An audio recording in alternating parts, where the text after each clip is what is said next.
So Spencer Rattler's wrapping up his first spring in Columbia, South Carolina, and he did an interview last week with I believe it was ESPN, maybe Sports Illustrated, but I'm pretty confident it was ESPN. Anyway, he did this interview, and he in the interview he described Oklahoma as being a toxic situation. Now, there's lots of ways to approach this.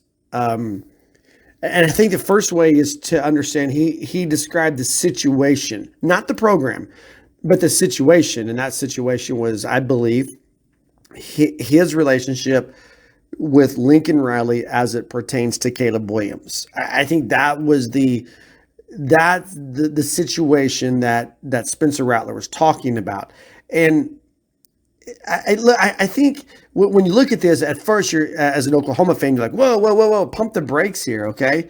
And then the defenses come up, and the first thing you want to say is, well, this is a guy who's upset, and he's still hurt, over, bent about losing a starting job to Caleb Williams, who was a true freshman, and all that, all that can hold merit.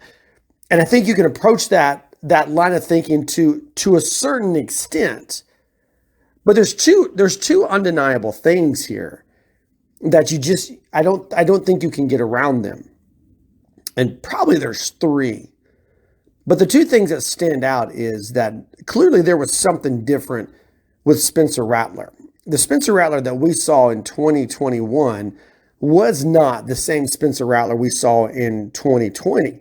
And we expected this kid to make this big step, from 2020 to 2021. We thought he was going to just take, this huge step. People were talking about, Heisman Trophy frontrunner, NFL lock for the NFL draft, all these things. You remember we're talking about he's only a true sophomore, a redshirt sophomore, but this could be the kind of season that propels him out of Norman and on into the NFL. And the truth is, it absolutely was the kind of season that propelled him out of Norman, because it wasn't the same. There was something different about Spencer Rattler, and there was a disconnect with Spencer Rattler. Now, the question is, what was the heart of that disconnect? Was it his relationship with Lincoln Riley? Was it his pursuit of the NIL and all the distractions that come with it? Was it you got to throw this out there. Was it his arrogance and his ego? What was the source of the disconnect? Because there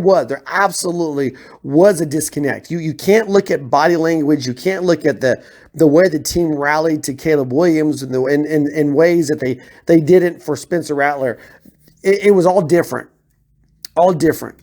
So you can't deny that. You can't get around that. There was clearly something different with Spencer Rattler in 2021. But the second thing there also is that there was clearly something different with Lincoln Riley in 2021. That was a different Lincoln Riley than we had seen in years past. And there's no coach that is above criticism. As much as everybody, the honeymoon is still going with Brent Venables, but I promise you this fall, then even after Saturday, after the spring game, there's going to be criticism of Brent Venables. It will happen. It'll 100% happen. There's no coach that's above criticism. And so to criticize Lincoln Riley over playoff losses, to criticize Lincoln Riley over the Bedlam loss, to criticize Lincoln Riley over other things down the way, that's just part of that comes with the territory, right? It comes with the territory of being a fan. It comes with the territory of being a head coach at a program as prestigious as Oklahoma. It's just part of the deal. But all that said, it was a different Lincoln Riley in 2022 than the Lincoln Riley that we saw in 2021. And so something was up. Somewhere along the way, things got crossways. Now, I honestly believe, I think there's evidence. I think we can point to comments made not by Lincoln Riley, but Lincoln Riley's people, comments made not by USC, but by the people around that situation. I believe this thing with USC goes back to September. And I think that's probably, if you're looking for the root cause of what was going on, I think that's it right there. I don't. I think Caleb Williams was a product of the situation that was brought about by this whole Lincoln Riley being with one foot out the door, because Lincoln Riley didn't coach the same way. Spencer Rattler didn't play the same way. Caleb Williams was fresh and just kind of had enough I don't care mentality to him to jump in there and be a difference maker on this team. But all that said, as fans, we can't have it both ways. And what I mean by that is we can't say Lincoln Riley burned this program. We can't say things like what I just said. Lincoln Riley's been talking to USC since September. We can't say that Lincoln Riley was trying to coach the Bedlam game in a way to lose so that he could just pack up and get out the door to California and not have to worry about the Big 12 championship game. And those are all things that Oklahoma's saying. Those are all things that are coming from the fan base. Actually, those are some things that have even come from a few players.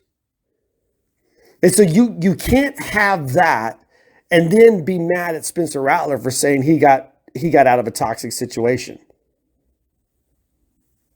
Because if you believe all those things about Lincoln Riley, if you believe he coached the Bedlam game to lose, if you believe that he's been talking to USC since September, if you believe that again, something else I believe Lincoln Riley, the whole thing that pushed us over the edge was the move to the SEC. I think Lincoln Riley's scared to death of the SEC.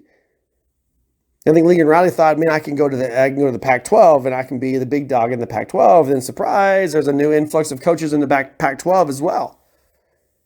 And he's struggling in recruiting battles with Oregon right now. But all that said, if you're gonna hold to that line, which I hold to, then you have to agree with Spencer Rattler. You have to agree that this was a toxic situation. Now here's the exact comment from Spencer Rattler. He said and he's talking about the decision to go on to South Carolina. He's talking about how he landed there and how, Shane Beamer played a role in that because of his previous relationship with Beamer at OU. And really just kind of starting fresh in Columbia. Here's what he says. A lot of guys don't get another chance to start over where they really wanted, Rattler said. I was just happy to get away from a toxic situation and get somewhere new. And then listen to this. This is the stinger. He said, anywhere was going to be better, and I found the right place. So I think in this whole thing, bridges were burned. I really do. Spencer Rattler was done the minute Caleb Williams replaced him at the Texas game. I'm on record. I said it in print. I said it on the podcast that unless OU was in the college football playoff, Spencer Rattler would not be with this program during the bowl game. And I was right. 100% right. Spencer Rattler was done at the Texas game. He was done with Lincoln Riley. And I really think the way he conducted himself through that whole situation probably made him done at Oklahoma in general, because there was again, we're talking about a disconnect, and the team did not rally to Spencer Rattler because of the way he approached that situation. And I get it. If I'm Spencer Rattler, I get it. You got a coach who's just not there. He's not 100% committed to the program at the time. You're thinking you're a Heisman front runner going into the season, and then you lose your starting job to a true freshman who seems to be a phenom. And then you see the team rally to this kid, this true freshman, and you're just kind of left standing on the sideline by yourself. It all creates the perfect storm. That would be a toxic situation to Spencer Rattler. Now, again, I think the key component here, if you're an Oklahoma fan, the key component is that he described it as a toxic situation, meaning everything we've just discussed for the last 9.5 minutes. Not a toxic program. And now, you can't help but wonder what it would be like had he stayed under Brent Venables. But again, I think Oklahoma fans are going to be very pleased with what we have in Dylan Gabriel running this offense. and we get a preview of that this Saturday with the spring game.